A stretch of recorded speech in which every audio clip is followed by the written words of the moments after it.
What is up, guys? James here with JDC Auto. We still have this 2011 Volkswagen GTI with the 2.0. We got our part in from Advanced Auto. Go ahead and also known as the World Pack supplier. If you don't know, World Pack makes the parts for Volkswagen and Audi as well. So, anyways, the parts here.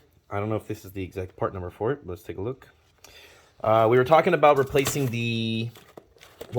diagnosing a P0419. I can't remember exactly the code. I'll have to double check on that. Sorry for the information, but it'll be in the description of the video. But basically, there's a combination air valve that works with the air system, which this feeds your air pump, goes down. The air pump's on the driver's side, front behind the cover. You can see my other video about that, where the location is and how I diagnosed it.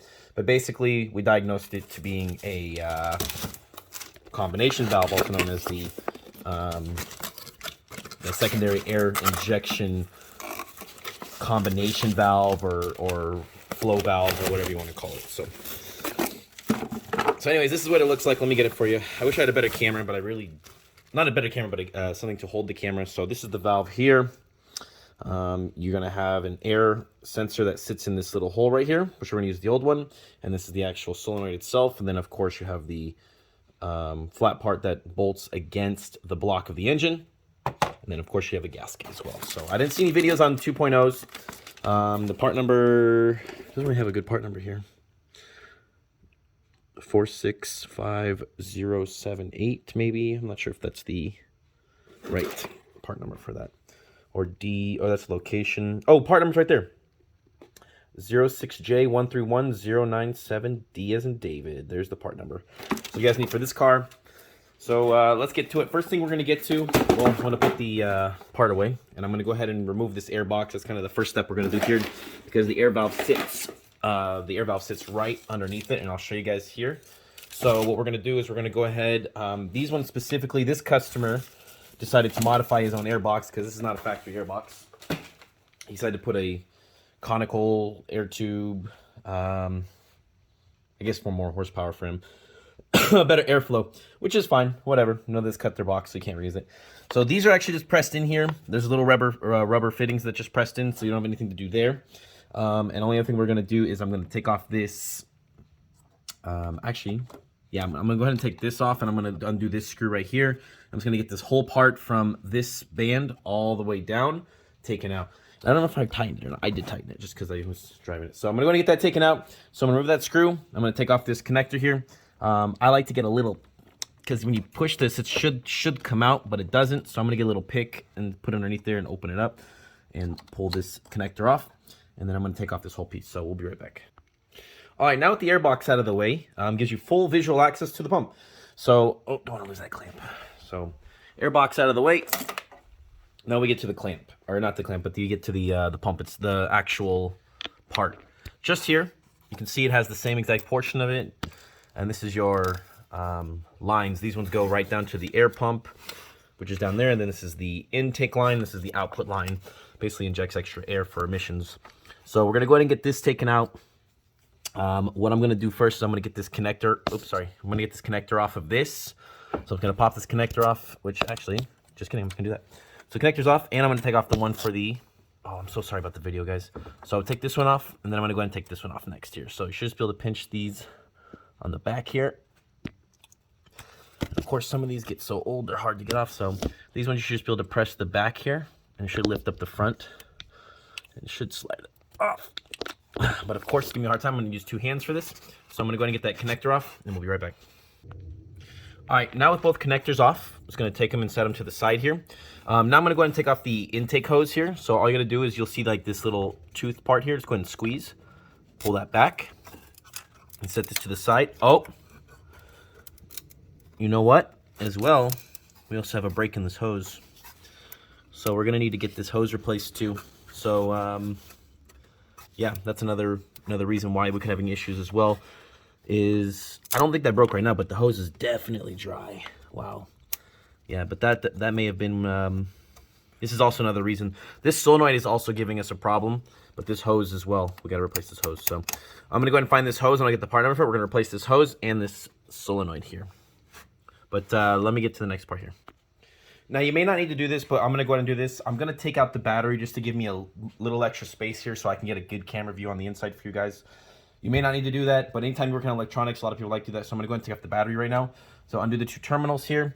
And then also there's a little clamp here. I'm going to take this clamp off. Looks like it's a 12 or 13. Probably a 13. These are 10 millimeters. So I'm going to get these off, and I'm going to get the battery taken out. All right, guys, sorry about the, well, you guys don't know the time delay. It's going to look instantaneous for you. But anyways, as I was removing back, the hose, airline hose broke, but it's literally, these are, like, it's, like, I just broke again. Like, it's so brittle. It's, like, ridiculous. But there's a new one here in town. I'm going to get the part number for it, so I'm going to get this replaced. I got to call back the warranty company so they can replace this because this is not okay.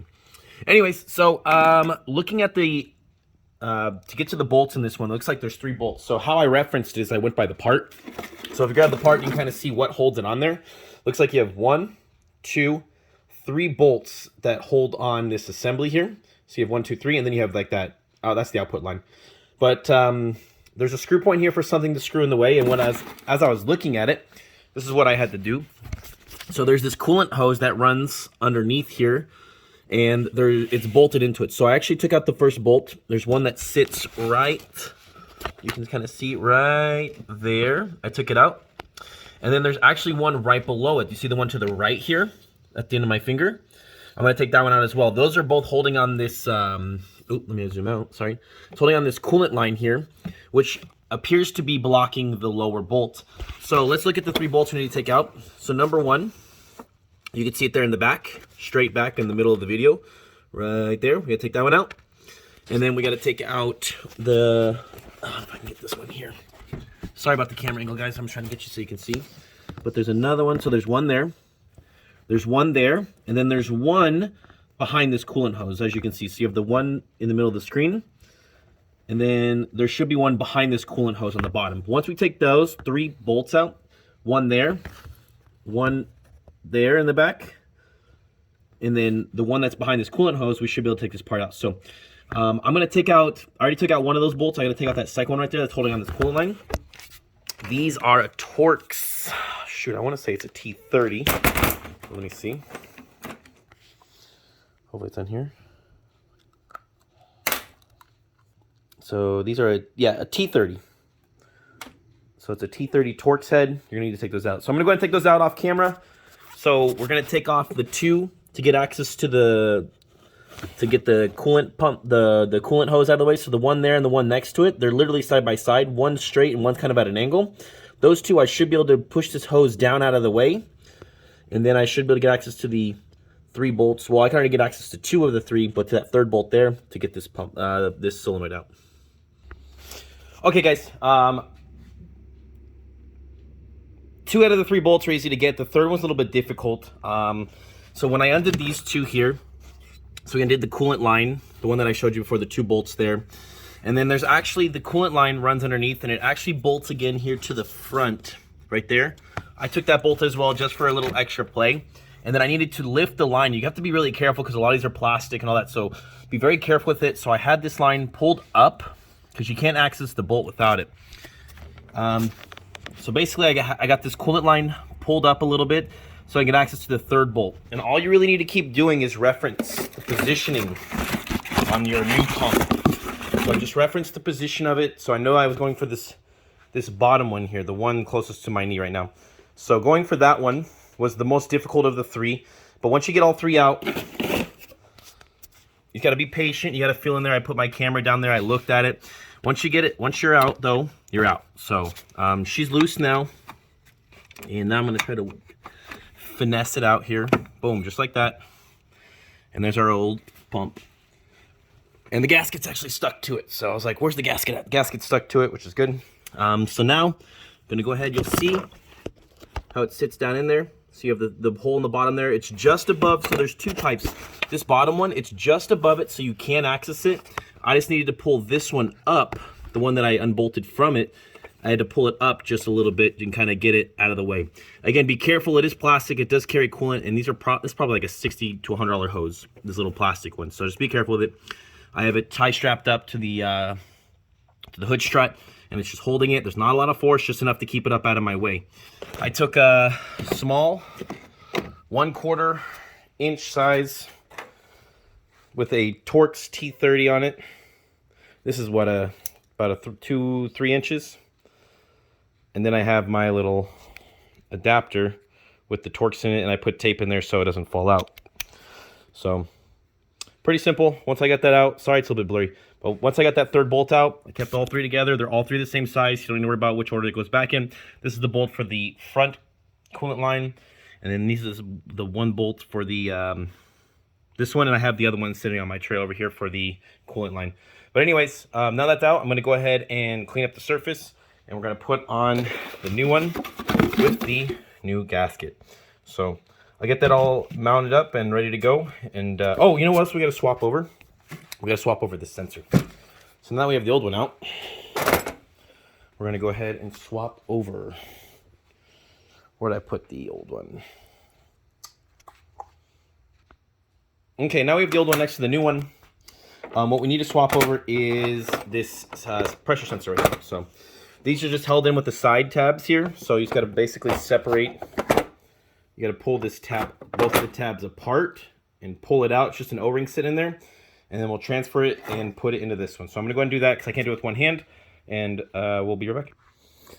Okay, guys, here's the sensor out of it. I kind of pushed the sides apart and I lifted up the front, and I didn't want to break off the plastic tip of the sensor, so got a little screwdriver because my fingers are a little too big, and then I kind of gently pried it from the back. Carefully work this out, don't break it. It's not necessary to break this thing. But I did notice the O-ring on this is super old and brittle, so I'm going to go ahead and try to replace it. Now, you may be able to order one, or basically just get an O-ring kit. All I'm going to do is I have a whole O-ring nitrate set here in green or black, so I'll find the right size and I'm going to replace it. So just because we want to have a good seal on this new pump. All right, got my new one next to it. The darker green one is the new one. The lighter green is the older one. See, it's all kind of baked and cooked, but I got one. It's about the same thickness, about the same size. Going to go ahead and pop it on here, and we'll have a fresh O-ring. If I can do this with one hand, probably not. Okay, so I'm gonna use two hands to put this back on, and then I'm gonna go ahead and put it into the new pump here. I don't want to keep calling it a pump. I'm so dumb. The new control valve. All right, sensor is transferred over. I did put a little bit of grease on the O-ring. I know it's kind of after the fact, but I put a little bit of grease on there to kind of help it go in just a little, very little. So press right in, and we're good to go. The new sensor is in. New pump. Now we get our new gasket here, and basically we're going to reverse the steps here. I'm going to go ahead and put the pump back in, and then the only thing that's going to be a little bit of pain in the ass is getting that bottom bolt in, which is really hard. You just need to be patient. I'm probably going to end up doing like I'm going to end up putting. So what I'm going to do, I already have a plan. Because of how that is, it's really hard to hold. You can't put anything in there finger-wise to hold it. So what I'm going to do is I'm going to put this on. Sorry. So I'm going to put the bolt on the end like that, and I'm going to put a electrical tape just around the bolt and the tool and just kind of hold it on there, and then should be able to tighten it up. And then once it's threaded in, I could just pull off the tape or whatever. So I'm going to thread it all the way in, tighten it, and then I'm going to pull it off, and the other two should be good, and then everything else should be reverse install. But let me go ahead and get to that and see if I can get that to work. All right, guys, this is what I'm talking about. So I have it half taped up here. Hopefully it'll focus. Yeah, so I have it half taped up just so it's in the threads and it's holding it so I can get it down and get it started. And then once I pull out, this should just release pretty easily without pulling off the whole tool and everything. As for the gasket, because of how it's oriented and it's sitting in there, I didn't want it sliding around too much. You do not have to do this. I don't recommend it. I just wanted something to kind of hold this gasket on here. So I put a little dab of RTV here and a little dab down here on a flat spot just to kind of hold the gasket from going anywhere. It kind of helps for it to stay in its spot. You can see it still moves quite easily, but it does hold it, so it's not just falling off. I'm going to go ahead and get this in there. I won't be able to get it on camera as much, but again, you just need to get it down in there. And I'm going to get this bottom bolt started first, this one here. And then I'm going to go ahead and get the other two after that. So I'm going to go ahead and work on that. We'll come back when I get it started. Okay, update. New part is on. Everything's in and tight. So the order of operations in which I did it, because of how the gasket kept sliding around, I first put in the top bolt, this one in the tip of my finger. So I put that one in, and I started it, keep it loose. And then I put in the second easiest, which is that one there, the one at the tip of my finger, the top one. And then I had them both started, and then that keeps the gasket aligned. And because they're easy to put in, it's easy just to get them started, and they hold the gasket in place. So the third one, you're not fighting to hold the gasket, and then keeping the top one, it's just a pain in the butt. So then after that, I put the third one in. Now, you probably should, if you want to make your life easier, is just remove this coolant pipe here. So the coolant pipe will need to be removed, and you'll need to catch the coolant or replace it. Probably just replace it. I don't like to really reuse coolant.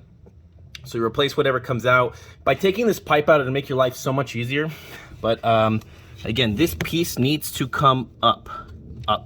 You'll feel it kind of grab up on the ledge here. And then once, you need to have that space. And once it's in there, you have a straight shot for that bottom one. All I did was get it on the bolt like I showed you, got it started. Now it's nice and tight. Now I'm gonna go ahead and reverse the whole order of this. I don't think you guys really need to see all of this. I'm gonna put all the electrical connectors back on. I'm gonna get this hose from the Volkswagen right now and basically put it all back together, clear the engine codes, and we should be good to go. So that's how you replace that control solenoid on a 2011 Volkswagen GTI. The rest is very simple. We're gonna put back our again, just reverse order. Put that bolt back in, and then we're gonna put the bolts back in that hold the hoses down, and then air box, replace this hose, etc., etc. So thank you guys for watching. Hope this video was helpful. Feel free to like, share, subscribe, and I'm gonna put out more content as much as I can. I've been wanting to put out a lot of content, I just don't have enough time to record. If you ever did this as a profession, the fact of recording and making the videos and doing all that, look at that, I got a mess here. But basically, it's a pain in the ass. Anyways, like, share, subscribe, more videos coming soon. Hopefully it's helpful. Catch you later.